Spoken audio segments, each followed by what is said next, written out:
Now, this is definitely going to be an interesting comparison discussion because now we're going to look at an in-house battle in the Samsung family, and this one, man, the lines have been blurred so much more than we've ever had before, where the choice between the two and which one to pick is not so cut and dry like before.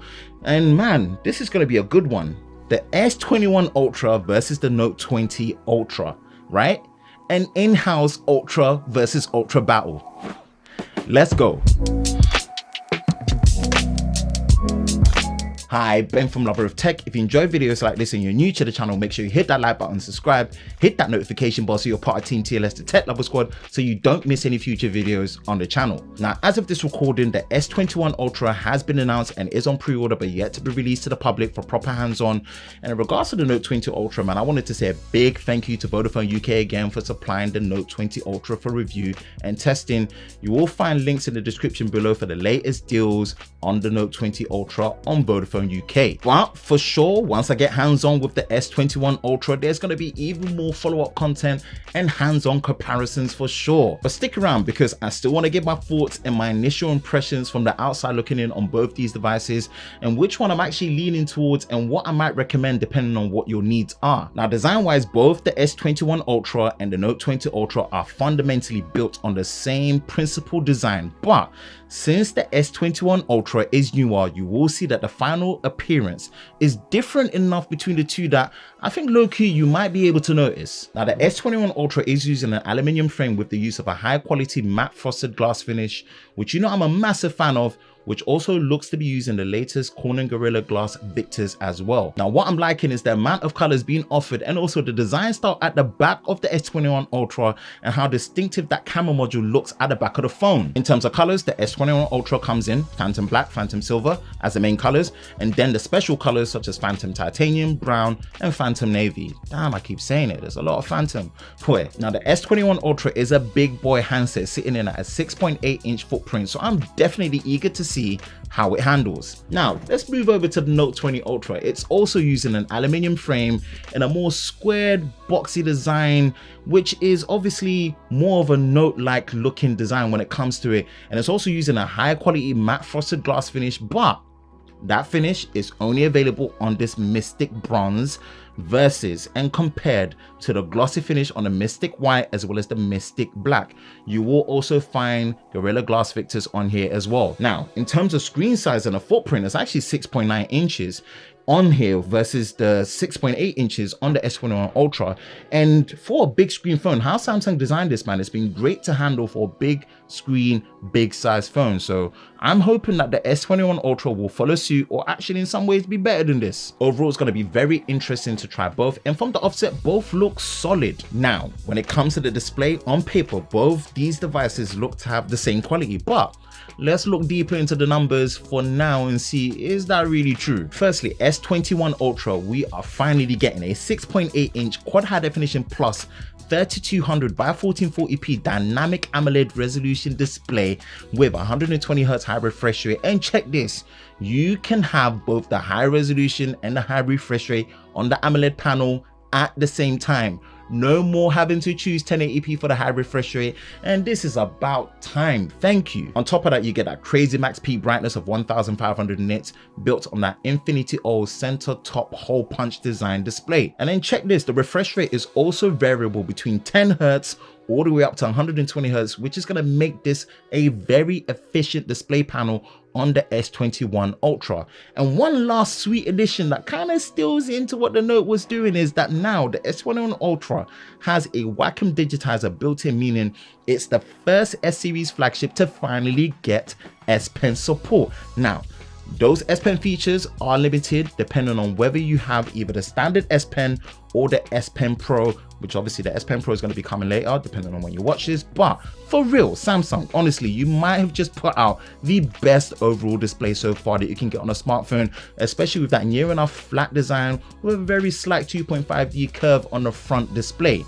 Now, all those numbers and specs actually on paper translate over to this Note 20 Ultra, but only on paper, because when you're in the quad high definition mode, this is something I stated and people know, you are limited to 60 Hz. And if you want to enjoy the 120 Hz smooth motion, you have to be limited to 1080p full high definition on the Note 20 Ultra. Especially with things like the addition of the S Pen support, it really does look like the S21 Ultra is trying to close in on the Note series. And for me, I think this is actually a good move, but still bear in mind, storing and managing the S Pen is going to be way easier on the Note series as it's built into the frame, and obviously it's included as well, so it's not an extra cost compared to that optional extra on the S21 Ultra, which is going to be quite expensive.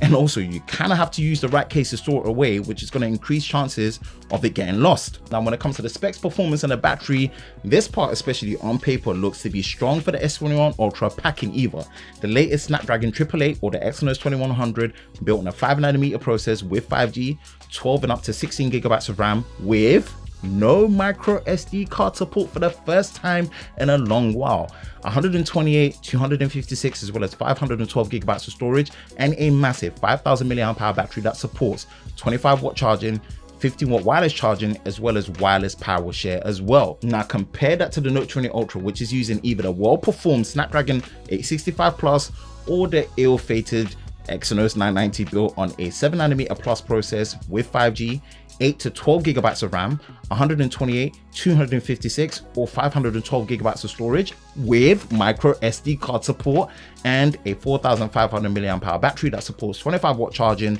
15-watt wireless charging, as well as wireless power share as well. Now, as much as I do not care much for the micro SD card slot, if you do, then the Note 20 Ultra is probably the last flagship phone from Samsung that looks to be doing it.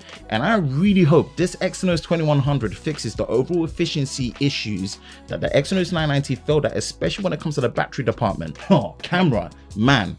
When it comes to the camera, things on the hardware level actually look very much the same, very similar on the foundation level between S21 Ultra and this Note 20 Ultra. But yeah, let's look here. Both are packing some heat, with the S21 Ultra being even slightly newer. Obviously, on the hardware side with the numbers, is packing some serious heat and refining on what seems to be all the shortfalls of, let's remember, the S20 Ultra from last year. But both the S21 Ultra and the Note 20 Ultra are working with a large 108 megapixel main sensor, although the S21 Ultra is set to have a second generation version of the sensor, f1.8 aperture, face detection autofocus with a laser AF sensor, optical image stabilization OIS, and then you move over to a 12 megapixel ultra wide with an f2.2 aperture and 120-degree field of view. Then when you look at the S21 Ultra, this is where things separate. You do have two zoom lenses, with one mid-range zoom with 3x optical at 10 megapixels, f2.4 aperture, optical image stabilization OIS, dual pixel autofocus. Then you have a second super zoom at ×10 optical, f4.9 aperture, optical image stabilization OIS, and dual pixel autofocus as well. And then with the Note 20 Ultra, it does have a 12 megapixel ×5 optical zoom, f3.0 aperture, face detection autofocus, as well as optical image stabilization OIS. Now when it comes to the selfie, the S21 Ultra is a 14 megapixel shooter versus the 10 megapixel selfie on the Note 20 Ultra with an f2.2 aperture on both. Now, what I'm happy about to see is the improvement to video performance for finally the ability to shoot 4K 60 frames a second across all the camera sensors, which is the first time this has been done. For some strange reason, it wasn't something that could be done on the Note 20 Ultra. So it's great to see it on the S21 Ultra, and I really can't wait to test it. Now, what also looks promising is improvements to things such as the 100x space zoom with features such as zoom lock, improvements to the low light photos, especially in the night mode, improved video stabilization. It was great on here, great to see it improve again. Improvements to things like the single take mode, macro shooting built into the ultra wide angle lens, which is great, director's view, and many more. Man, there is a lot going on that S21 Ultra, and definitely count me in, count on me to do an ultimate camera comparison between both these, and I definitely cannot wait to see the difference, to see if it's noticeable or not. Now, a quick look at the biometric unlock on both these, and they are still in a strange place to me, oddly. Now, for me personally, I do prefer an in-display front-facing fingerprint scanner any time of the day, but previously, man, Samsung's implementation on their previous model has definitely not been the greatest, it's not been the fastest, and for sure it's not been the most confidence inspiring. But now that the sensor on the S21 Ultra is actually 77% bigger. Let's hoping that all the things I've mentioned are all fixed and those issues are gone. That is it for me, Ben from Lover of Tech. Man, it really does seem like the S21 Ultra is really trying to steal the thunder of the Note series. Does it mean the Note series is done, or are we still going to be seeing another Note series really coming in later on down the year to actually teach the S21 Ultra, this is how you Note, take the Note down, and let's get it done. Right, that's it for me, man. Ben from Lover of Tech. If you enjoy videos like this, you know exactly what to do. Hit that like button, hit that subscribe button, hit that notification bell so you're part of Team TLS, the Tech Lover Squad, so you don't miss any future videos on the channel. I hope you're all safe during this time. I will catch you in the next one. Peace.